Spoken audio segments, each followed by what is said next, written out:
ISKCON ନାମହାଟ Bhagavata ଶିକ୍ଷା କେନ୍ଦ୍ର ଅମରୋଲି ଆବାସ ତରଫକୁ ଆପଣମାନଙ୍କୁ ସ୍ୱାଗତ।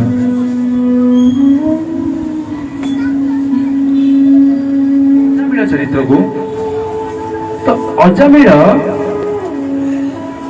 ଏକ ଶ୍ରେଷ୍ଠ ବ୍ରାହ୍ମଣ ମଧ୍ୟ ଥିଲା। ବ୍ରାହ୍ମଣ ମାନଙ୍କର କର୍ତ୍ତବ୍ୟ ହେଉଛି ବା କର୍ମ ହେଉଛି ସଦାସର୍ବଦା ତାଙ୍କ ମୁଖରୁ ବେଦ ଉଚ୍ଚାରଣ କରିବା ବା ଶାସ୍ତ୍ର ଅଧ୍ୟୟନ କରିବା। ବ୍ରାହ୍ମଣ ହୋଇ ସୁଦ୍ଧା ଦିନେ ସେ କଣ କରୁଥିଲେ, ଗୋଟିଏ ସ୍ତ୍ରୀର ବା ଗୋଟିଏ ବେଶ୍ୟାର ଆସକ୍ତିରେ ବା ପ୍ରେମରେ ବିଭୋଳ ହୋଇଯାଇଥିଲେ। ମାନେ ସ୍ତ୍ରୀ ମାନଙ୍କର ଗୋଟିଏ ପୁରୁଷ ଗୋଟେ ସ୍ତ୍ରୀ ମାନଙ୍କ ପ୍ରତି ବହୁତ ଆସକ୍ତିରେ, ତେଣୁକରି ଅଜାମିଳ ତ ଏପରି ଭାବେ ସେ କଣ ଥିଲା, ଗୋଟେ ବେଶ୍ୟାର ଦେଖି ତାର ଏ ମନ ପୁରା ପରିବର୍ତ୍ତନ ହେଇଯାଇଥିଲା। ଯେତେବେଳେ ସେ ମନକୁ ପରିବର୍ତ୍ତନ ହେଇଯାଇଛି, ସେ କଣ ହଉଛି ବେଶ୍ୟାର ସଂଗତି ଲାଭ କରିଛନ୍ତି ବା ଖରାପ ସଙ୍ଗରେ ଲାଭ କରିଛନ୍ତି। କାରଣ ଏଠି କହୁଛି ଆମେ ଅଜାମିଳ ଯେତେବେଳେ ସେ ବେଶ୍ୟା ସହିତ ସଙ୍ଗ କଲେ, ଏପରି ଭାବେ ସିଏ ନିଜର ନୈତିକତା ବା ନିଜର ଯୋଉ କର୍ମ ବା କର୍ତ୍ତବ୍ୟକୁ ମଧ୍ୟ ସେ ଧୀରେ ଧୀରେ ଭୁଲିବାକୁ ଲାଗିଲା। ଯେତେବେଳେ ସେ ନିଜର କର୍ମ ମଧ୍ୟ ଭୁଲିବା ଲାଗିଲେ, ସେ ଏମିତି ବେଶ୍ୟା ସହିତ ସଙ୍ଗ କଲେ, ଏମିତି ବେଶ୍ୟା ସଙ୍ଗ କଲେ ଯେ ସେ ପୁରା ଏକଦମ ଭୌତିକ ତାର ଆଧ୍ୟାତ୍ମିକ ଯୋଉ ଚିନ୍ତା ଥିଲା, ପୁରା ଭୌତିକ ଶକ୍ତି ଆସକ୍ତି ସହିତ ସେ ଲିପ୍ତ ହେଇଗଲେ। ଏବଂ ସଙ୍ଗ କରିବା ଦ୍ୱାରା ତାଙ୍କର କିଛି ସନ୍ତାନ ମଧ୍ୟ ଉତ୍ପତ୍ତି ହେଲା। ସନ୍ତାନ ଉତ୍ପତ୍ତି ହେଲା ପରେ ଏବଂ କିଛି ଦିନ ପରେ ସିଏ ଯାଇଛନ୍ତି ଏଠି ତୀର୍ଥ କରିବା ପାଇଁ ଏବଂ ତାଙ୍କ ସ୍ତ୍ରୀ ଗର୍ଭାବସ୍ଥା ମଧ୍ୟ ଥିଲେ। সেই ସମୟରେ ଗୋଟେ ସାଧୁ ସେ ଗାଁକୁ ଆସିଥିଲେ ଏବଂ ସେ ଗାଁକୁ ପ୍ରବେଶ କରିବା, ଯେମିତି ଗାଁକୁ ପ୍ରବେଶ କଲେ, ଯଦି ଆମେ ଦେଖିବାକୁ ରହୁଥିଲେ, ସେ ଗାଁରେ ଗୋଟେ ସାଧୁ ପହଞ୍ଚିବା ସନ୍ଧ୍ୟା ହେଇଯାଇଛି। ସନ୍ଧ୍ୟା ହେବା ସମୟରେ ସାଧୁ ବିଚାର କଲେ ଯେ ମୁଁ ଆଜି ଏଠି କେମିତି ରାତିଟା ଯାପନ କରିବି। ତ କିଛି ଛୋଟ ଛୋଟ ଛୁଆ ମାନେ ଖେଳୁଥିଲେ, ତ ପଚାରିଲେ ଯେ ମୁଁ ଏ ଗାଁରେ ରହିବାକୁ ଚାହୁଁଛି, ଆଉ ଭଲ ଘର ଗୋଟେ ମତେ ମିଳିବ।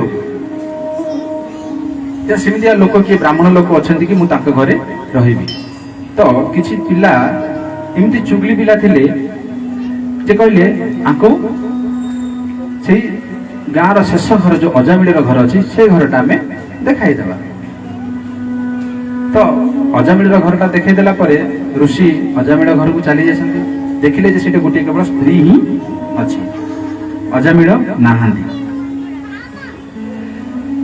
ତ ଋଷି ପହଞ୍ଚିଲେ ଏବଂ ବେଶ୍ୟାକୁ ମଧ୍ୟ, ସେ ସ୍ତ୍ରୀକି ମଧ୍ୟ କହିଲେ ଯେ ମୁଁ ଆଜି ତମ ଘରେ ରାତ୍ରି ଯାପନ କରିବାକୁ ଚାହୁଁଛି ଏବଂ ଯଦି ଆପଣଙ୍କର ଇଚ୍ଛା ହୁଏ ତ ମୁଁ ରହିବି, ନଚେତ ମଧ୍ୟ ନାହିଁ।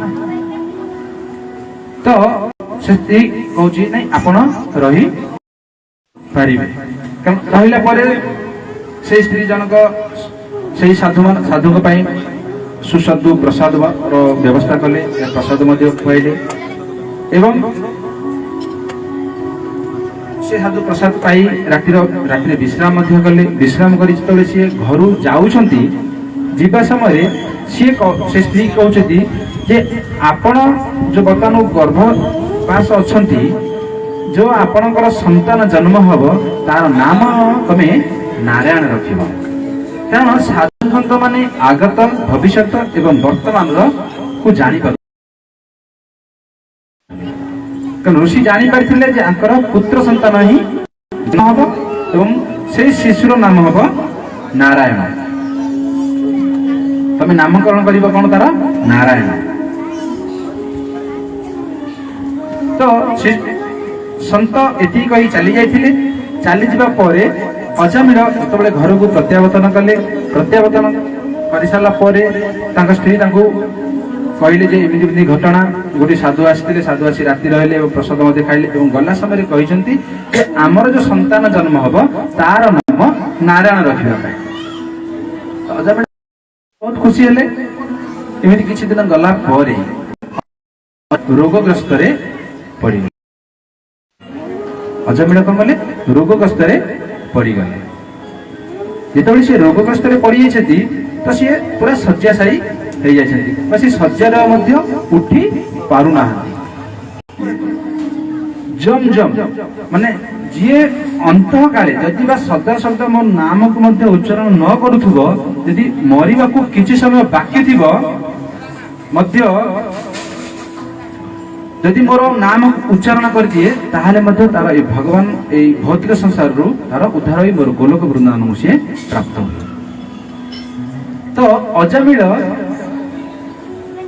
ଶେଷ ସମୟରେ ମଧ୍ୟ ତାର ପୁତ୍ରକୁ ଡାକିଥିଲା ଯେ ହେ ନାରାୟଣ, ଏ ନାରାୟଣ, ଏ ନାରାୟଣ, ନାରାୟଣ ଏଠି ଆସ। ଯେତେବେଳେ ସେ ନାରାୟଣ ବୋଲି ଡାକିଥିଲେ, ଏଇ ନାରାୟଣ ଶବ୍ଦ ଉଚ୍ଚାରଣ କରିବାର ଯେମିତି ସରିଛି ତାର ଏ ଶରୀରର ଆତ୍ମା ଚାଲି ଯାଇଛି। ଶରୀର ଆତ୍ମା ଚାଲି ଯାଇଛି। ଚାଲିଯିବା ପରେ ଯମଦୂତ ଏବଂ ଦେବଦୂତ ଉଭୟ ଆସି ତାକୁ ଏ ଶରୀରକୁ ନେବା ପାଇଁ ତାଙ୍କର ଯୁକ୍ତି ତର ଚାଲୁଛି। ଯୁକ୍ତି କରିବା ପରେ ଦେବଦୂତ ମାନେ କହୁଛନ୍ତି ଇଏ ଭଗବାନଙ୍କର ନାମ ନେଇଛି, ତେଣୁକରି ତମେ ଆକୁ ନେଇପାରିବନି, ଇଏ ଭଗବାନଙ୍କ ଧାମକୁ ପ୍ରାପ୍ତ ହେବ। ତ ଚିନ୍ତା କର, ଭଗବାନଙ୍କର ନାମ ଦେବା ଦ୍ୱାରା, ନାମକୁ ଡାକିବା ଦ୍ୱାରା, ଭଲେ ସିଏ ଶିଶୁ କନ୍ୟା ଝିଅ ହଉ କିମ୍ବା ପୁଅ ହଉ, ଯଦି ନାମ ଦ୍ୱାରା ଆମେ ଡାକି ଯଦି ଆମେ ଆମର ଡାକିବା ତାହେଲେ ମଧ୍ୟ ଆମର ଜୀବନ ଧୀରେ ଧୀରେ ଆମର ଜୀବନ ଉଦ୍ଧାର ହେବାକୁ ଲାଗୁଛି। ଏବଂ ଆମେ ଯାହା ପାପ ବି କରିବା, ପୁତ୍ର ବା ମାନଙ୍କ ହଉ ବା କନ୍ୟା ମାନଙ୍କ ନାମକୁ ନେଇ ମଧ୍ୟ ଆମେ ଆମର ଜୀବନକୁ ଆମେ ସାର୍ଥକ କରିପାରିବା। ଭଲେ ଆମେ ଭଗବାନଙ୍କୁ ଏମିତି ଡାକୁନାହାନ୍ତି, କିନ୍ତୁ ଆମର ପୁତ୍ର କନ୍ୟା ଦ୍ୱାରା ମଧ୍ୟ ଆମେ ନାମକୁ ଯେତେବେଳେ ଡାକୁଛନ୍ତି ସେତେବେଳେ ଆମର ଜୀବନ ମଧ୍ୟ ସାର୍ଥକ ହେଇ ଯାଉଛି।